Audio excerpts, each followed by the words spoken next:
Hold your horses, Purple. You ain't going nowhere. Out of my way, Lizard. Green, I'm warning you. Step aside or suffer the same fate. Come at me, and I will put you back in your proper place.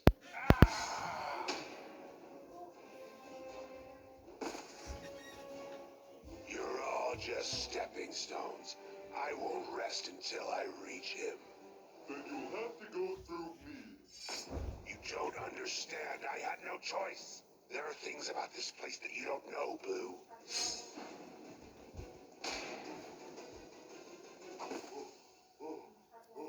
Purple, why are you fighting so hard? There must be a reason behind all this. Like I said, there are things about this place, about my past, that you don't know. Then enlighten me.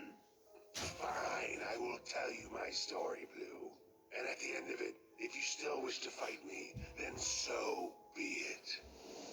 It all started on that one horrible day.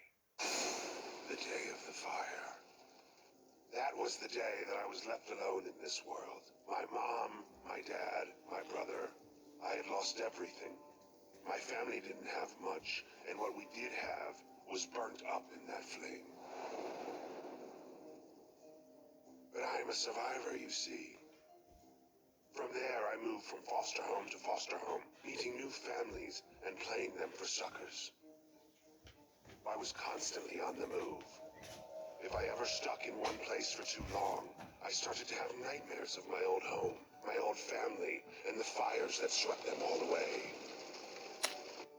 Because of my tendency to move around, the school systems didn't know what to do with me. I decided on my own to drop out. From there, I became something of a street rat, robbing what I could from rich passerby, enough to survive, and perhaps a little more. My sticky fingers made me something of a legend on the streets, and I quickly gained some new friends. Dangerous friends. We had a solid crew going, but as our power grew, so did that of our rivals. From pickpocketing to vandalism, we were always competing against each other over territory. And to make matters even more complicated, their leader and I, a strong, beautiful woman by the name of Violet, quickly fell in love. Eventually, she even became my wife. Hold up, you were married? Like I said, there are things about my past you didn't know about. Our romance was done in secret to not anger either side. But eventually, there was too much to hide. My wife had become pregnant, and we both decided, there and then, that we needed out of the game, for good. So we ran away from it. We had gotten good at it after all, running away from life. A year had passed, and my wife gave birth to a beautiful baby girl. We didn't have much after leaving it all behind, but we had each other. We could finally start over. Unfortunately, life had other plans for us. One day, my wife's old group caught up to her as she was buying groceries. They didn't take kindly to what they called deserters, and decided to teach her a lesson. She didn't come home that night, or any night after. She was gone, and I was left alone with our daughter. Without my wife's help, I lost my way again. Turned back to a life of petty crime, all in an effort to provide. It was all I knew. I tried to keep my second life from my daughter, but as she grew older, I think she started to suspect her dear old dad wasn't as good of a guy as she thought. Nevertheless, we managed to eke out a humble life for ourselves, even as I struggled to make ends meet. That is, until the day before my daughter's 10th birthday.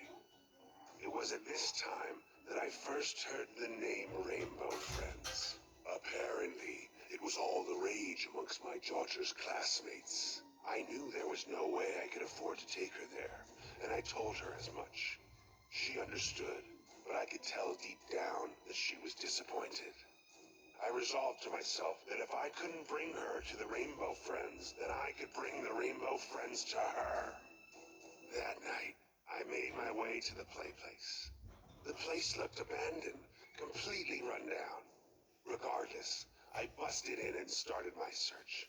There had to be some sort of dolls or other merch I could grab for her. My search took me deep into the play place, and all the while, I was being watched. I finally made my way to what looked like a laboratory when I saw it. I saw a man being turned into a monster for the first time. I only caught a glimpse, but it was enough. The man who had become red was standing there, laughing, as a larger man was twisted and mutated into becoming who we now know as Orange. It was the most terrifying sight I ever laid eyes on. When it was over, I couldn't help it. I screamed. Red turned to face me, and I'll never forget what he said. Ah, do you want to become my friend too? I ran, but I didn't know where I was going, whereas he knew the facility like the back of his hand. So I ducked into a vent. I sat there in the darkness for a moment until I heard a flame flicker to life. I turned, only to come face to face with the man once more. Bill. I woke up strapped to a table, with Red standing over me. He was holding a binder, full of pictures of me, my wife, and my daughter. My, what a tragic life you've led up to this moment, my friend. I am truly sorry. Can it? You're no friend of mine. Temper. Relax. I'm going to offer you a deal, and I highly suggest that you take it. He spoke of a contract between the two of us.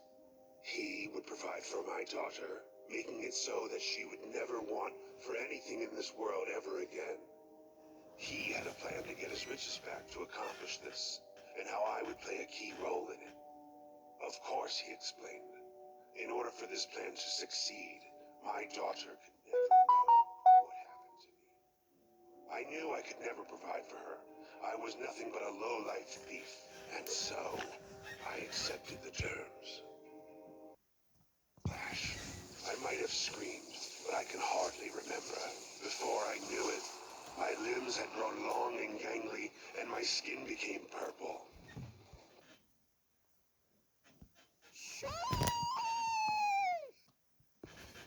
I accepted my new life as a rainbow friend, and for his part, Red delivered to me monthly updates on my daughter's progress. She was alone in the world, but he had made sure to get her in the proper channels. Due to the Rainbow Friend's success, Red became rich, and he had passed a portion of those earnings on to her. She had become successful herself, doing well in school, sports, art, and talent. My little girl had it all. He kept his word, or so it seemed. One day, as we were entertaining the guests as usual, I saw her, my daughter, now fully grown up. She looked just like her mother. I couldn't believe my little daughter had turned into the successful woman that stood before me. And yet, I couldn't bear to face her, so I hid. I was ashamed of what I had become. No daughter should have to see their father in this condition. Then she walked closer. She seemed sad, lonely even, as if she was looking for something. I reached out of the vent to make my presence known, but she was called away by Red. He ushered her out of the room, and I never saw her again. That's a sad story, but I don't understand. You've been here for a long time. Why act up now? It sounds like your daughter is safe. I thought so too, until I found out that it was all a lie. You might recall the police officers that were investigating this place. Well, turns out they were looking for missing persons. Among those missing was my little girl. He lied, Blue. He didn't take care of her. He turned her into another one of his friends. No, that's horrible. Is it too late? I don't know. There hasn't been a new friend made here in a while. But either way, Red's going to pay for what he's done. Are you with me? Let's do this.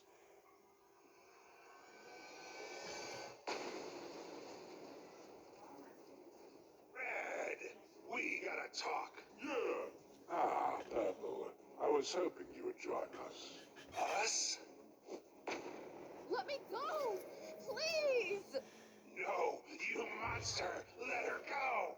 Wait, that voice. Dad? Well, Purple, aren't you going to answer her? Come on, buddy. You can do this. It's me, sweetie. Dad, you're alive? I thought you... I'm so happy you're okay. You are? I'm so sorry. I tried to make your life better, and all I did was ruin everything. Nonsense. Well, you see, now you can be together.